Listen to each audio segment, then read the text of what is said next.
buñ ne ASC association sportive et culturelle ñu gis ne dëkk yu bëri ak ASC yu bëri ñoom ci S bi la ñam quoi egguñu ci C bi ñun nag ñun ne dañuy egg ci C bi ni ñu eggee ci C bi mooy di def ay activités culturelles comme ni nga ko gisee ni après-midi culturel culture nag dafa yaatu gis nga fi concours orthographe dictée gis fi concours poème avec le meilleur poète gis fi finale Junie Anerbe bi nga xam ne defoon nañ ko tàmbali nañ ko bu yàgg gis fi ay travaux manuels pare di nga fi gis cosaan di nga fi gis théâtre di nga fi gis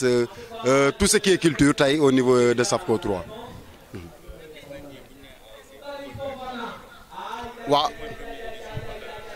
waaw li ñu koy def bëri na lool peut-être 2 ans yi passé wala 3 ans yi passé tëbal nañ donc mais dañu ñëwaat en force organiser waat donc pour wane ne ba tey ñun on maintient le C bi nga xam ne moom la yàlla dogal mu bokk ci ASC.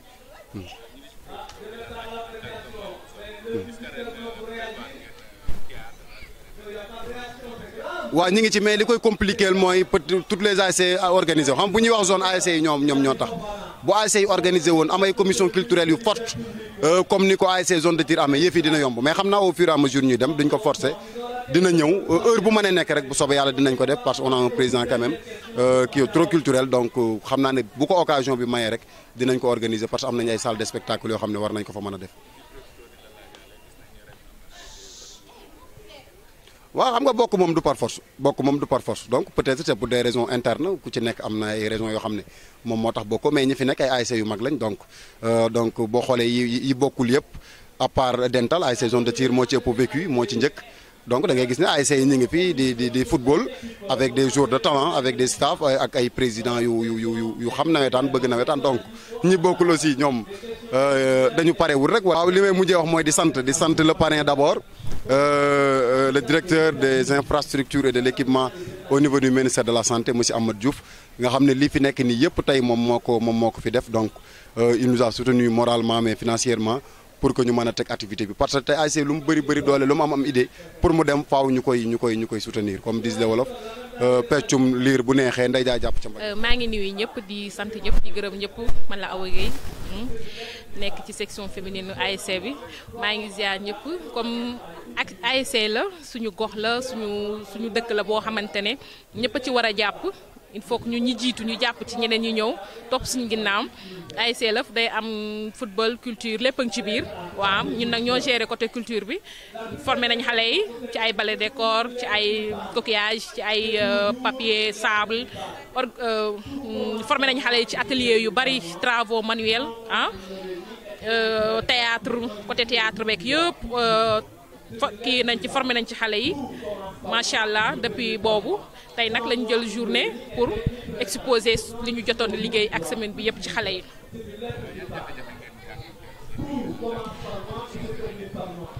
waaw commission féminine bi moom lu ñuy suñu jafe-jafe bu njëkk mooy suñuy moroomu jigéen yi nga xamante ne mënuñu ñu comprendre puisque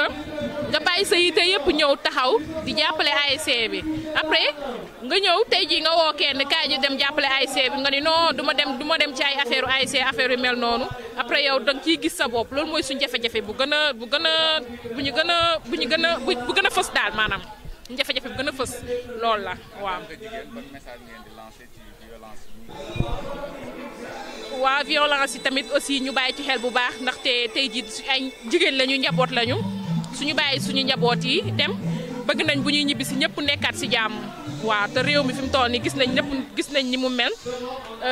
réew mi jax na jax goo xamante ne ci côté religion yeeg côté yu nekk ñu ngi ciy gis ay affaire violence bu tey jii bu fekkente ni sport bi dafa am violence suñu xel du daal ñu ciy ñaan daal ñëpp ñi nga xamante ne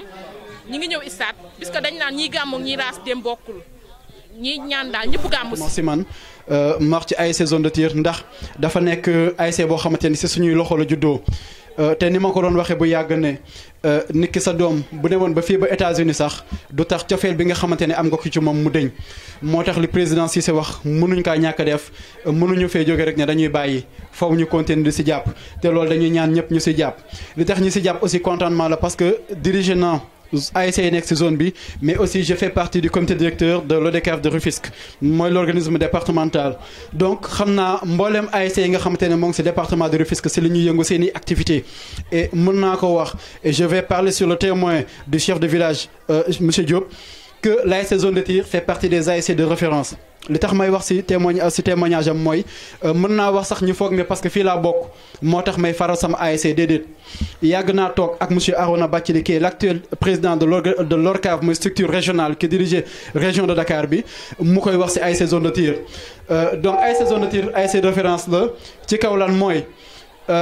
président wax na ko dañu ne association sportive et culturelle mooy le volet sportif c'est vrai ñi toog fii ñëpp daanaka am na ñoo xamante ne duñu mus a dem terrain wala duñu fa dem wala football yitteelu leen wala yooyu mais am na leneen loo xamante ne moo leen yitteel muy wàllum éducation muy wàllum culture ak yeneen moo tax ASC bi toujours dañuy ne lépp lu muy def nañu fexe ba couche yi nga xamante ne ñoo bokk ci biir ñoo nekk ci population bi gis ci seen bopp mooy xale yu tuuti mooy diggu doom yi waxambaane yi mooy mag ñi mooy jigéen ñi mooy góor ñi te su ngeen xoolee programme yi nga xamante ne ñoo ngi koy teg comme lu mel ni tey ñoo ñëpp ñoo ngi ci biir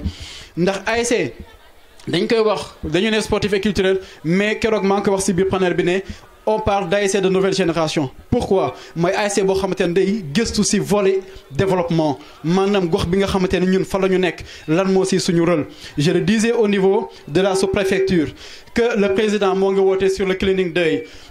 ba mooy wàllum boo xoolee setal bi nga xamante ne moo ngi fi amoon dans les années 90 loolu boo gisee réussite ba mu amoon mooy ASC ñoom ñoo ko porté woon. gërëm ñëpp di sant ñëpp rawatina ñi nga xam ne ni ñii ba mu méttee ñoom ñoo teewoon ñi fi doon célibataire bëriwut c'est des femmes mariées yor jëkkër yor doom yor kër yor liggéey mu metti lool 5 heures du matin nga xëy 17 heures 18 heures nga wàcc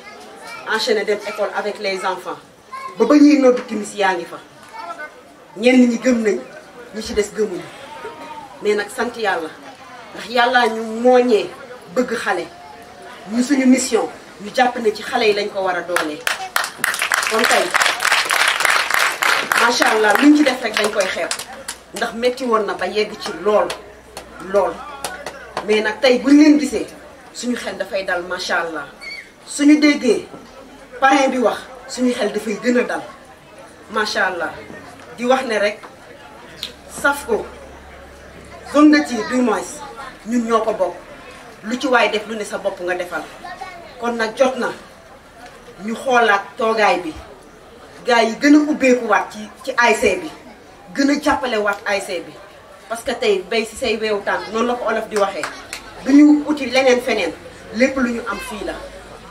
invité encore Darou Salam cité Gang tous les cités environnantes que ñu def benn en tout cas ASC SAFCO jox invité nañu en tout cas à cette réflexion. Continuer également di nuyu en tout cas le président de la zone Cheikh Gaye en tout cas tase nañ lu bëri say événement tase nañ lu bëri say activités de développement monsieur Cheikh maa ngi lay remercier di nuyu également le président de l'ASC et le comité d'organisation en tout cas ñu waral tey suñu teewaay fii bi ngeen ñëwee en tout cas seet si ma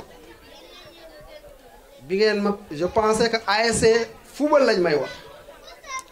mais biñ décliné seen programme ma gis ci programme bi boo xam ne en tout cas jar nañu rafetlu ko mooy lan bu ñuy wax ASC en général lan la ñuy wax nawetaan bu ñuy wax ASC en tout cas benn période bu ndaw la ñu dem football yi mais seen programme ma gis loo xam ne daf ma intéressé mooy lan mooy éducation mooy lan mooy culture ñu def ko également ci contexte boo xam ne c'est un contexte particulier ñëpp xam na ni ci vacances lañ nekk vacances mooy lan d'habitude dañuy bàyyi xale yi ñuy en tout cas ñuy dem buñ demul daar en joie ñu ngi ci ay terrain glissant actualité bi mooy lan ñaata xale ñoo lab géej donc bu ma amee en tout cas un comité bu ñëw seet si ma ne ma ñun de dañoo bëgg pendant les vacances regrouper les enfants de la cité initier leen ci lan ci culture éduquer leen j'ai sauté sur l'occasion avant ñuy jeexal je lui dis j'accepte volontiers votre parrainage loolu moo justifie en tout cas ma dëkk Darou Salam accepter ñëw parrainer cette